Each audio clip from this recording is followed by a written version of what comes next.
Well, if you wanted to bring down the most powerful nation in the history of the world, how would you do it? Stand by for the NSR SITREP.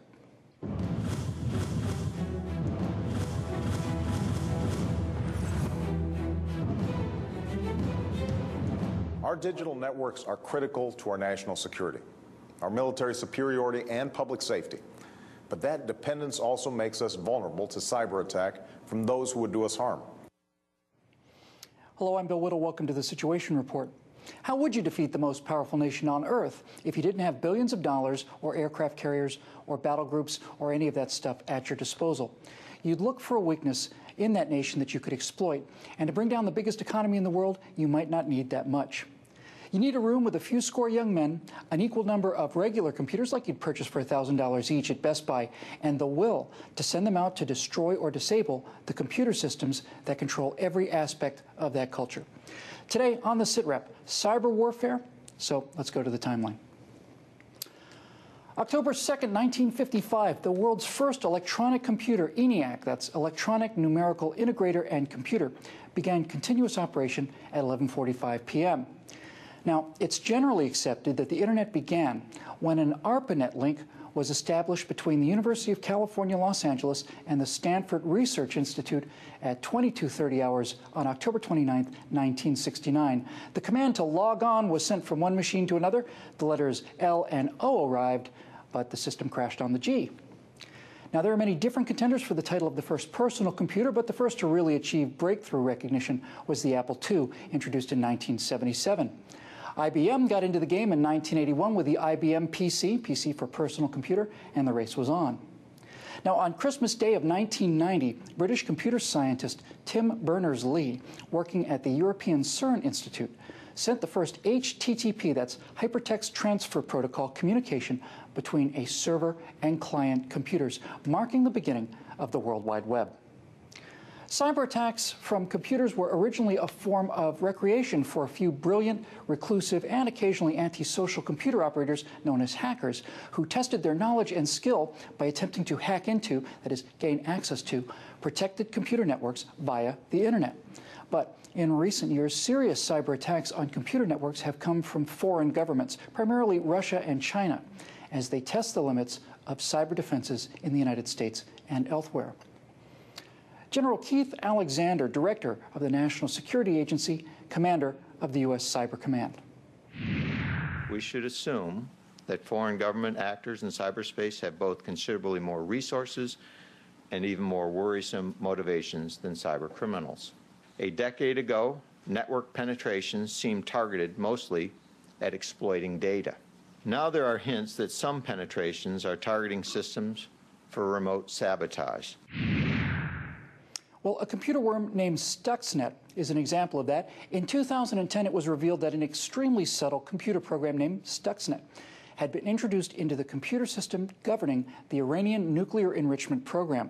The program subtly changed the revolution speeds of the uranium enrichment centrifuges, significantly shortening their lifespans before finally being detected. It's estimated that this cyber attack set the Iranian nuclear weapons program back at least a year.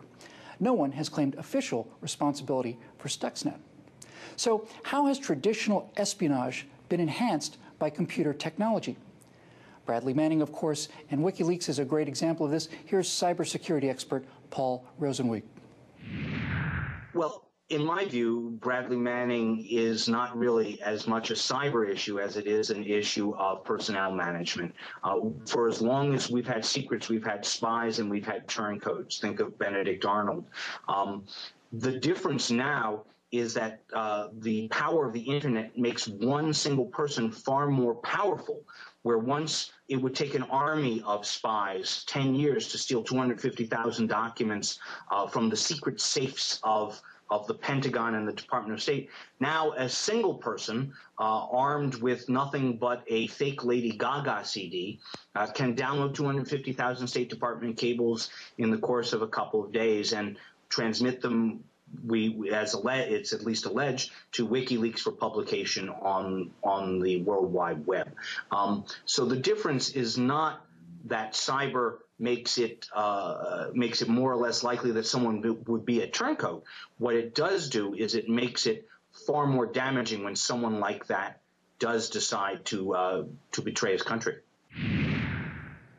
So putting cyber espionage aside for a moment, how likely is it that a full-scale cyber attack, an attempt to destroy or disable enormously complicated American computer systems, how likely is an attack by that from a nation state like Russia or China? In my judgment, it's unlikely that a nation state like Russia or China would attack the United States through cyberspace, solely through cyberspace. Attacks in cyberspace would be, I think, collateral to real-world kinetic war. That is, the Chinese might choose to disrupt the West Coast electric grid if they have that capability, at the same time that they're fighting with Taiwan in a war to reunify Taiwan into China. And they want to distract the United States and dissuade it from sending the Seventh Fleet into the Straits and defending Taiwan. That's different from a terrorist organization. When and if a terrorist organization has the type of capabilities we're talking about, they're likely to deploy it with the intent of creating the greatest amount of mischief and the greatest amount of terror. And that would precise something like an attack on a nuclear power plant, on an electric grid, on the Hoover Dam, something of that nature. Well, certainly a cyber attack on the nation's financial, transportation, or energy infrastructure is an attack on America. It's an act of war. But the ultimate question is, just how vulnerable are we? Well, we, like everybody else who is connected to the internet, are not as well defended as we would like to be. Right now, we are at a time when the offense is far more powerful than the defense, and the likelihood of a concerted attack breaching cyber defenses is extremely high at any target that a cyber terrorist or a cyber warfare organization would direct its attention. To a large degree, that's because we are adopting a Maginot Line type of mentality, hiding behind a defensive curtain and hoping that that will stop the attacks.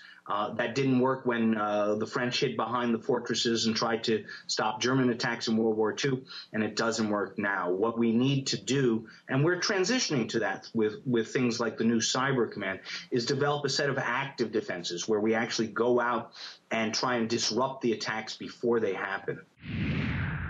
Now, the good news is that the internet as an entity is almost unimaginably robust and difficult to destroy. It was designed that way. The bad news is that so many of the critical computer systems used in banking, transportation, and other civilian applications remain woefully underprotected. A lot of money is spent to protect them, and data, of course, is backed up on a nightly or even an hourly basis. But unfortunately, we really have no way of knowing just how catastrophic a full-scale cybernetic attack on the United States will be until one happens. I'm Bill Whittle, and that's the SITREP as of 1700 hours Pacific Daylight Time, April 4th, 2011.